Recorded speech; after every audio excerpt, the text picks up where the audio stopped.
My girlfriend was flirting with her male best friend in front of me on our wedding day. Part 4 back at the dorm, I made a cup of instant noodles and sat down. I played until my eyes stug, finally shutting down the computer. My setup to train. That's when my phone buzzed with a notification. Griffin had posted on Facebook, "You're amazing," making me hangover soup after I had too much to drink. The attached photo showed Vanessa in the kitchen, wearing an apron and illuminated by warm lighting. It was a cozy, intimate scene. So, Vanessa was capable of cooking for someone. Just not for me. I laughed bitterly and commented, "Your girlfriend is so thoughtful.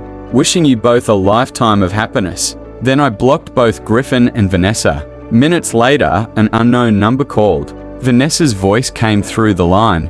"Logan, what was that comment supposed to mean?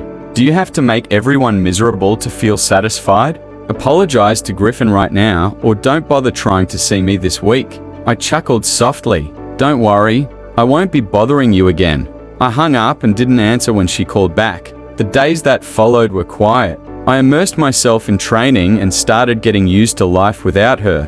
That was, until the team meeting. Vanessa appeared at the doorway, dressed in a white dress that contrasted sharply with her long black hair. She looked stunning, just like the first time we met, though even then, she'd come to the base looking for Griffin.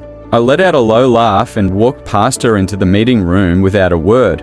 She hesitated, then followed me inside. "Logan, how long do you plan to keep this up?" she asked, irritation creeping into her voice. "You've been avoiding me for days and you blocked me. What do you want?" Griffin and the other teammates glanced over, clearly intrigued. I met their stares briefly before answering, "Vanessa, we've broken up." She stared at me in disbelief. "You're serious? Just because fans are shipping me and Griffin?"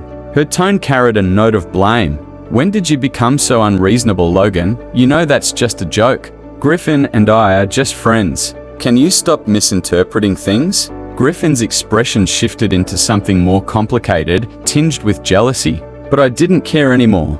I smiled faintly. "You'll never understand the real problem." "Then tell me, what's the issue? Are you really going to let your pettiness ruin this?" Vanessa demanded, staring me down. I didn't reply. As the team leader and others entered, I took a seat and waited for the meeting to begin. Seat-azing Vanessa looked like she wanted to argue further, but held back, choosing to wait until after the meeting. In the conference room, the manager was full of praise for Griffin Ashby, commending him and Vanessa Larkson for their couple-themed promo videos that had gone viral online and significantly boosted the studio's revenue. Then, his tone shifted abruptly.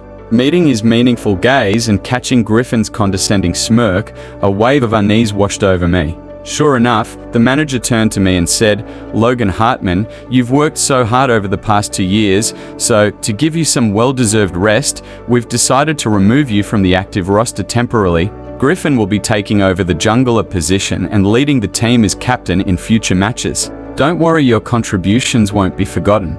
During this time, you can assist with tasks in the support department." Benching a jungler who just led the team to a championship? This was nothing short of betrayal. I let out a bitter laugh. "Thank you for the generous offer, but I joined this team to compete. If I can't play, I'd rather leave." Ignoring the awkward silence and the manager's discomfort, I stood and left the room. Vanessa was waiting just outside the door, her face frozen in shock. Before she could say anything, Griffin caught up and spoke first. "Logan, why don't you beg me? Maybe I can convince the manager to let you stay," he sneered. He casually filled Vanessa in on what had happened in the meeting. Vanessa frowned and said, "Logan, don't be impulsive. If you leave, where will you even go? Just apologize to Griffin. Isn't it good to be off the roster for a while? Now you'll have more time to spend with me." I let out a cold laugh. "Keep dreaming." I said nothing more and continued toward the base's exit. Vanessa and Griffin followed, with Vanessa still trying to convince me to apologize. Before she could finish, a car sped out of nowhere, veering directly toward me. Without thinking, Vanessa shoved Griffin out of harm's way. "Griffin, look out!" I wasn't fast enough to react. The car struck me, throwing me several feet across the pavement. Pain coursed through me, making it impossible to move as my vision blurred. "Logan!" Vanessa screamed, her face pale as she ran toward me, but I couldn't muster the strength to respond. Slowly, my eyes closed and everything went dark. When I regained consciousness, I was lying in a hospital bed. Vanessa was sitting at my bedside. Hearing me stir, she turned, her face a mixture of relief and guilt. "You're awake? You scared me to death. You've been unconscious for 6 whole days."